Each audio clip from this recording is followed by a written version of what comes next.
Hello student, इसके पहले video में हमने the least square method and curve fitting के बारे में मोस्ट प्रोबेबल वैल्यू निकालने के लिए डिस्कशन किया था। आज हम कर्व फिटिंग के बारे में डिस्कस करेंगे। तो कर्व फिटिंग के दो हमारे मेथड होते हैं, एक ग्राफिकल मेथड होता है और एक होता है लीस्ट स्क्वायर मेथड। तो जो ग्राफिकल मेथड है सिंपलेस्ट तो है, but it is not give accurate value. Why? The different judgement of the different people observation is different. क्योंकि जो ग्राफिकल मेथड है उससे डिफरेंट जजमेंट होते हैं हमारे डिफरेंट कैटेगरी के पीपल्स के, उनका डायग्राम बनाना थोड़ा जो है इम्पॉसिबल टाइप का होता है। इसलिए उस मेथड को अप्लाई एक बहुत क्लियरली तरीके से होना चाहिए। इसलिए उस मेथड को हम न लेकर के हम बता रहे तुम्हें least square method. Least square method ये वो मेथड है जिससे रिलेशनशिप बिटवीन एक्सपोनेंशियल, एल्जेब्रिक और लॉगरिथमिक फंक्शंस, या ये कह लें कि जितने भी हमारे पॉलिनोमियल्स हैं ऑफ डिग्री पी, इनका जो कर्व फिटिंग है वो हम इस मेथड से आसानी से जो है कर सकते हैं, लीस्ट स्क्वायर मेथड से। तो लीस्ट स्क्वायर मेथड क्या है? देखिए कि suppose that pair of observation जो हमने लिए हैं x1 y1, x2 y2, x3 y3 that dash xn yn, ये हमारे X Y coordinate any point के ऑब्जर्वेशंस हैं। So the following polynomials of degree p, ये जो पॉलिनोमियल्स है वो p डिग्री का पॉलिनोमियल्स है। Fitting taking also x is a independent and y is a dependent variable. यहाँ पर x जो हमने लिया वो इंडिपेंडेंट वेरिएबल है और y डिपेंडेंट अपॉन x हो। ये वेरिएबल एक रिलेशन है y is equal to polynomials का, y is equal to A naught plus a1x plus a2x square plus a3x cube that that dash apx की power p, यानी ये p degree का polynomials है। Under the least square method, इस least square method में ये जो constant हमारे आए, the constant a naught a1 a2 that dash an are so determined, ये इस प्रकार से हम ज्ञात करते हैं that the sum of square of errors of estimation, जो एस्टिमेशन का सम ऑफ एरर्स है, यानी जो एरर्स हमारे हैं उनकी वर्गों का योग, एस्टिमेशन इज मिनिमम, यानी उनके वर्गों का योग हमारा मिनिमम होगा। So that errors of the estimate point x1 y1, मान लो हम पहला पॉइंट x1 y1 लेते हैं, इसकी एरर्स जो होगी e1 is equal to y1 minus A naught minus a1 x1 that dash ap x1 की पावर p। ये x1 और y1 पॉइंट की एरर्स हो गई।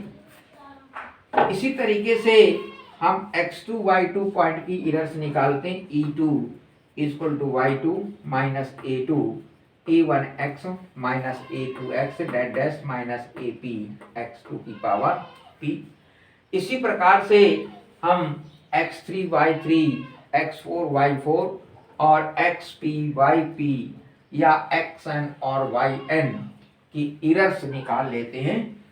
तो en is equal to last point x1 y1 की एरर्स हो जाएगी en is equal to yn minus a naught minus a1x minus a2x2 dash dash dash apxn की पावर p। अब इसका हम total sum of square of errors estimate करेंगे। टोटल जो E1 E2 En निकला है, ये इरर्स जो निकली है, इन इरर्स के स्क्वायर का योग, तो S is equal to sigma I is equal to 1 to n En स्क्वायर। इसका मतलब है इरर्स के वर्ग का योग।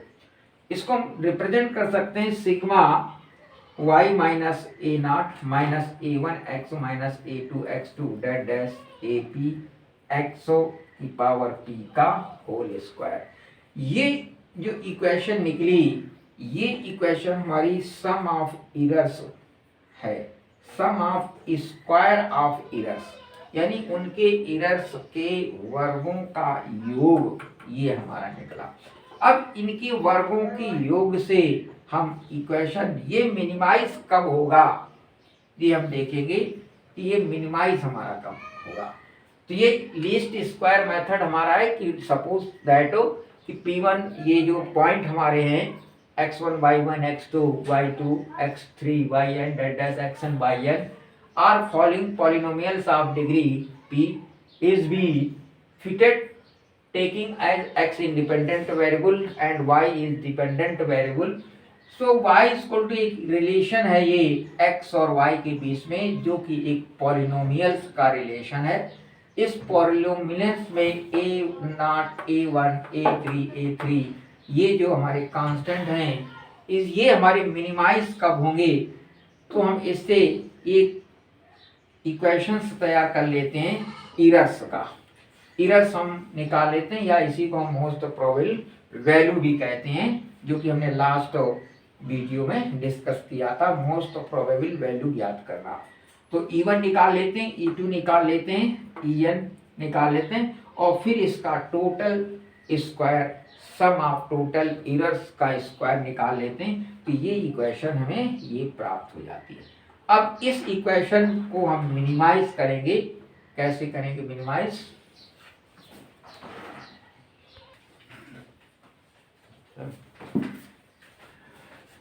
तो अभी जो हमने इक्वेशन निकाली थी sum of squares of error s is equal to, तो s is minimized with respect to, अब हम उस इक्वेशंस को मिनिमाइज करेंगे किसके रिस्पेक्ट में, a0 a1 a2 dash ap के रिस्पेक्ट में मिनिमाइज करेंगे, since they are estimate are yet to be observed, क्योंकि इनके एस्टिमेट जो है ऑब्जर्व किए गए हैं। Then the solution of the normal equation, जो नॉर्मल इक्वेशन हमारी होंगी, डेवर s अपॉन डेवर a नॉट, यानी partial differentiation with respect, partial differentiation of s with respect to a naught a1 dash ap, and these will be equal to 0. So डेवर s upon डेवर a not is equal to डेवर s upon a1 डेवर a1 and devar s upon devar a2 and so on devar s upon devar ap is equal to 0 will give this estimate।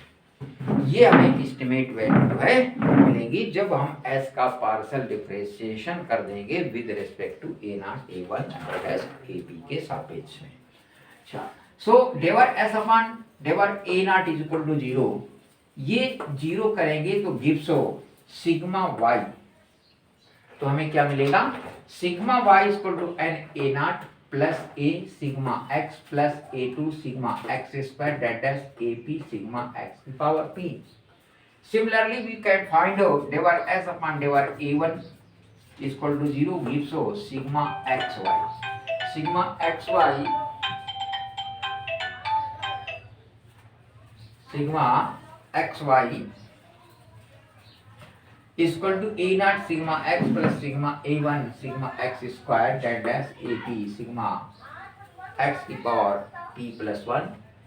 और अगर हम इसी तरीके से करते चले आए डेवर s पावर डेवर ap, तो सिग्मा x की power p y equal to हो जाएगा a नॉट सिग्मा x की power p plus a1 sigma x की power p plus 1 dash ap sigma x की पावर p। हाँ, तो डेवर एस अपॉन डेवर A P equal to sigma x की power P Y equal to A naught sigma x की power P plus a one sigma x की power P plus one डेट डेट S A P sigma x की power A P. ये हमारे डेवर S one डेवर डेवर एस अपॉन डेवर ए नॉट डेवर एस अपॉन डेवर ए वन डेवर एस अपॉन डेवर A two and so we get डेवर एस अपॉन डेवर ए पी, ये हमें प्राप्त हो जाएंगे। And these are called normal equation, इनको हम नॉर्मल इक्वेशन सबको कहेंगे। ये इक्वेशन हमारी जो है नॉर्मल इक्वेशन कहलाती है, normal equation. So the solution of these p plus 1 normal equations, यानी इन p plus 1 normal equations का जो solution होगा will give the least square estimate, वो हमें least square estimate देगा किसका, a naught a one a two डेट dash a two का least square। क्लियर? कैसे हमने नॉर्मल इक्वेशन निकाली सम ऑफ s से,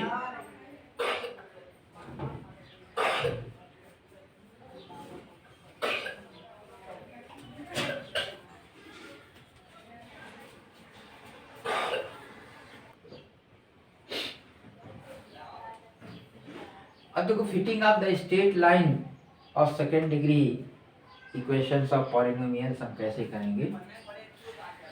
तो fitting of straight line and second degree, जैसे पैराबोला इक्वेशंस हैं, तो suppose equation of straight line is, मान लिया कि स्ट्रेट लाइन का समीकरण y equal to A naught plus a one x है। मान लिया स्ट्रेट लाइन का समीकरण y equal to A naught plus a one x है। ये putting p equal to 1 in normal equation, जो नॉर्मल इक्वेशन हमने पहले लिखे थे उसमें हम p इक्वल टू 1 पुट करेंगे, so we get normal equations. तो हमें ये दो नॉर्मल इक्वेशन मिलेंगे, सिग्मा y और सिग्मा xy। तो sigma y equal to N A naught plus a one sigma x equation number first डाल देंगे, और sigma xy equal to A naught sigma x plus a one sigma x square, ये equation number 2 हो जाएगा। तो ये दो normal equation हो जाएंगे स्ट्रेट लाइन के, नॉर्मल इक्वेशंस कहलाएंगे। तो जब अगर स्ट्रेट लाइन की हमें फिटिंग करनी है, कर्व फिटिंग, तो हमें दो नॉर्मल इक्वेशन याद रखने, कौन कौन से, एक सिग्मा y का और एक सिग्मा xy का। सिग्मा y बराबर होगा n A naught plus a one sigma x, दो पद होंगे, और सिग्मा xy में a naught sigma x plus a one sigma x square. ये दो नॉर्मल इक्वेशन हमारे होते हैं स्ट्रेट लाइन के इक्वेशन। अब अगर हमारा पॉलिनोमियल सेकंड डिग्री का है, जैसे पैराबोला है, तो इस पे तीन नॉर्मल इक्वेशन हमारे होते हैं, क्योंकि यहाँ पर हम p की वैल्यू 2 पुट करते हैं किस पे, जो हम पिछले नॉर्मल इक्वेशन हमने देखे थे उस पे हम p का मान 2 पुट कर देंगे, तो हमें तीन नॉर्मल इक्वेशन मिल जाएंगे। एक सिग्मा y इक्वल टू होगा n A naught plus a one sigma x plus a two sigma x square, equation first है। Sigma xy equal to A naught sigma x plus a one sigma x square plus a two sigma x की power 3, equation number 2। Sigma x square into y is equal to A naught sigma x square plus a one sigma x cube plus a two sigma x की power 4, यानी यहाँ पर x square x cube x4, ये हमारा last step होगा। इस पे हमने देखा था x और x स्क्वायर था, स्ट्रेट लाइन में सिग्मा x और सिग्मा x स्क्वायर था। पैराबोला में क्या होगा, sigma x square sigma x cube sigma x4, ये हमारा लास्ट स्टेप होगा। इस पे दो दो हमें टर्म्स मिलते थे, 1 और 2 1 और 2, इस पे हमें तीन टर्म्स मिलेंगे, 1 2 3, यानी इसका मतलब p की जो वैल्यू होगी, p की वैल्यू से एक वैल्यू अधिक हमें नॉर्मल इक्वेशन प्राप्त होते हैं। जैसे यहाँ पर p का मान हमने 1 लिया तो नॉर्मल इक्वेशन 2 प्राप्त हुए, p की वैल्यू जब हमने 2 ली तो नॉर्मल इक्वेशन 3 प्राप्त हुए। अगर हम p की वैल्यू 3 लेते हैं, यानी 3 डिग्री का इक्वेशन होता है, तो नॉर्मल इक्वेशन हमारे 4 प्राप्त होंगे। तो ये हमें याद करने हैं, ये नॉर्मल इक्वेशन स्ट्रेट लाइन के और पैराबोला के। इन्हीं स्ट्रेट लाइन और पैराबोला के इक्वेशंस को हम कर्व फिटिंग करेंगे। अब हम एक क्वेश्चन के माध्यम से इस प्रोसेस को और क्लियर जो है करते हैं।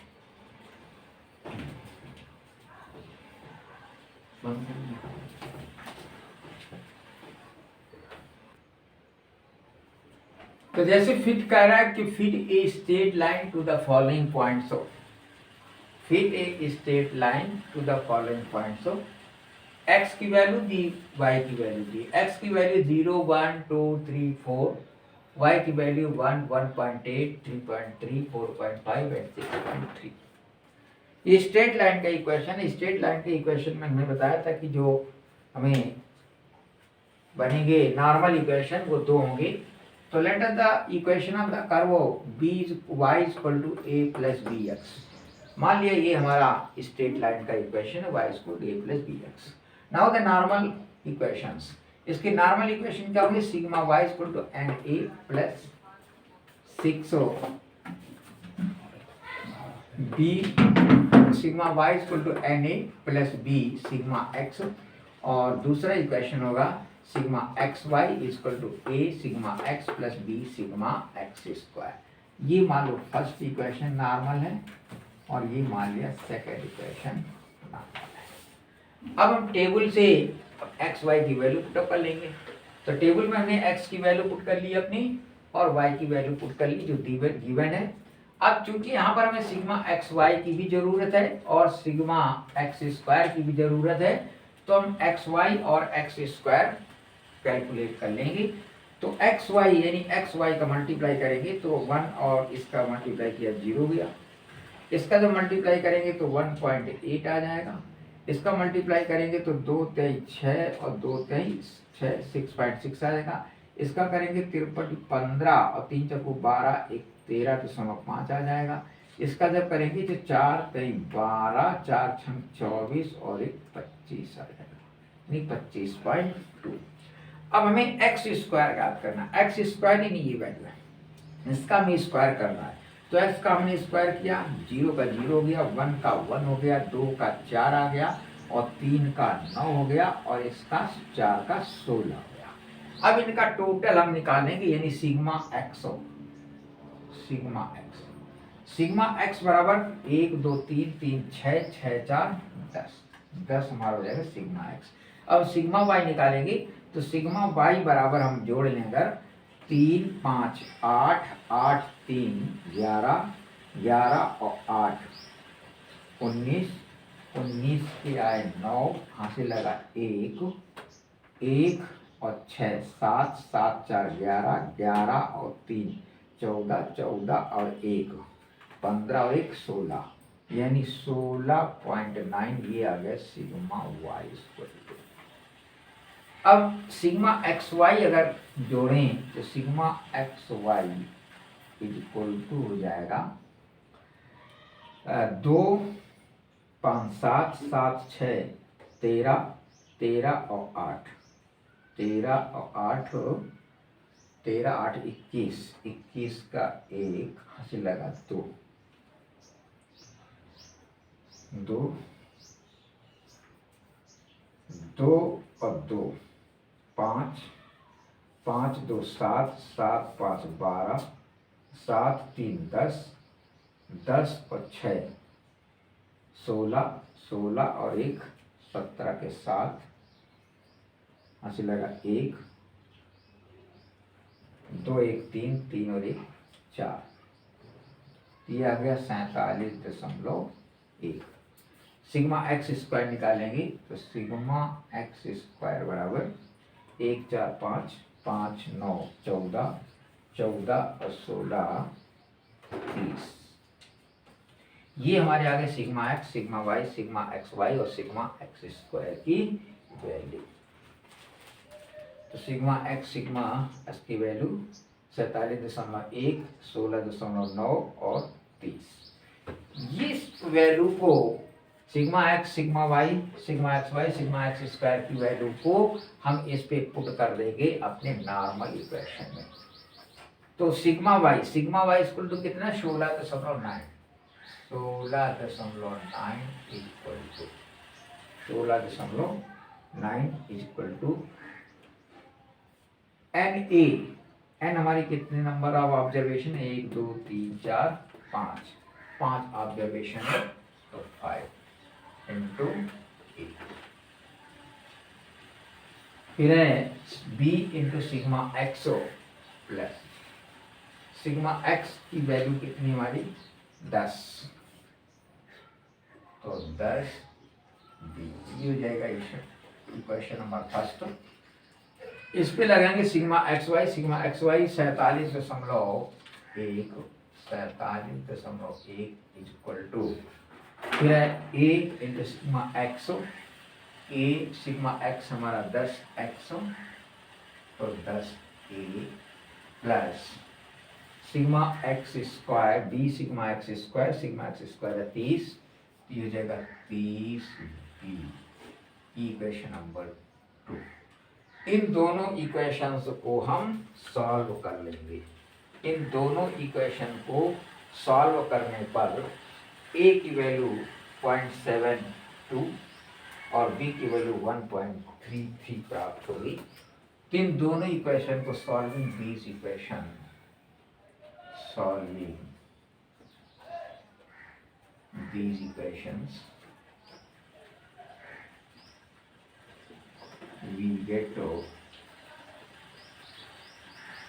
A is equal to 0.72 and B is equal to 1.33। ये दोनों इक्वेशन हमारे नॉर्मल इक्वेशन है, दो पद की।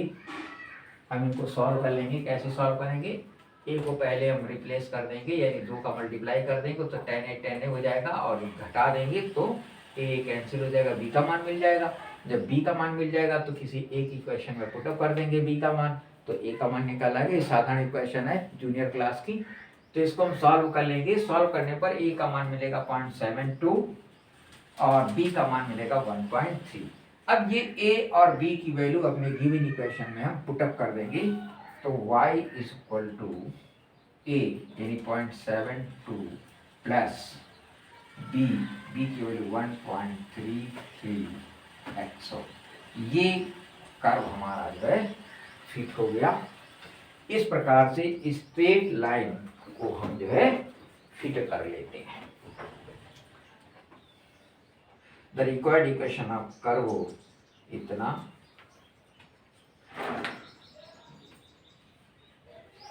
but the object value is 5.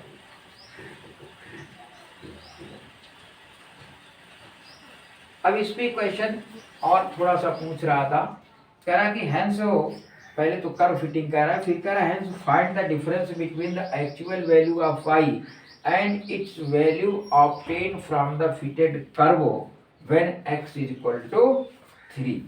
तो x इज इक्वल टू 3 की वैल्यू हमें पुट करना है। ऑब्जर्व वैल्यू इसकी क्या होगी, व्हेन x, एक्चुअल वैल्यू तो ये है, लेकिन observe value x is equal to put कर दे यहाँ पर, put x is equal to 3, तो y की वैल्यू हो जाएगी 0.72 प्लस 1.33 इंटू 3, तो ये वैल्यू हो जाएगी 0.72 प्लस 3 का 9, 3 का 9 और 3 का 9 3 इतना, तो 2 9 11 7 9 16 1 17 और 3 और 1 4, तो उस समय ये वैल्यू हमारी y की ये हो जाएगी। तो एक्चुअल वैल्यू और ऑब्जर्व वैल्यू हमारी ये हो जाएंगी। तो इस प्रकार से किसी भी स्ट्रेट लाइन के इक्वेशन की हम फिटिंग कर लेते हैं, जिसको हम कहते हैं फिटिंग ऑफ द कर्व। तो fitting of the curve clear हो गया। इस पे हम इक्वेशंस निकालेंगे, नॉर्मल इक्वेशंस। एक्स वाई की जो वैल्यू दी होती है उस पे से हम टेबल बना लेते हैं। एक्स वाई दिया होगा, एक्स इंटू वाई निकालेंगे और एक्स स्क्वायर की वैल्यू निकालेंगे, क्योंकि स्ट्रेट लाइन के इक्वेशन में 2 नॉर्मल इक्वेशन होते हैं, जहाँ पर सिग्मा एक्स स्क्वायर और एक्स वाई सिग्मा हमें निकालना होता है। तो इस टेबल से निकाल लेते हैं sigma x, sigma y, sigma x y, sigma x square. ये वैल्यू अपने इस नॉर्मल इक्वेशन में पुटअप कर देते हैं। ये नॉर्मल इक्वेशन एक सिंपल इक्वेशन बन जाती दोनों। इस सिंपल इक्वेशन को हम सॉल्व कर लेते हैं तो ए और बी की वैल्यू मिल जाएंगी।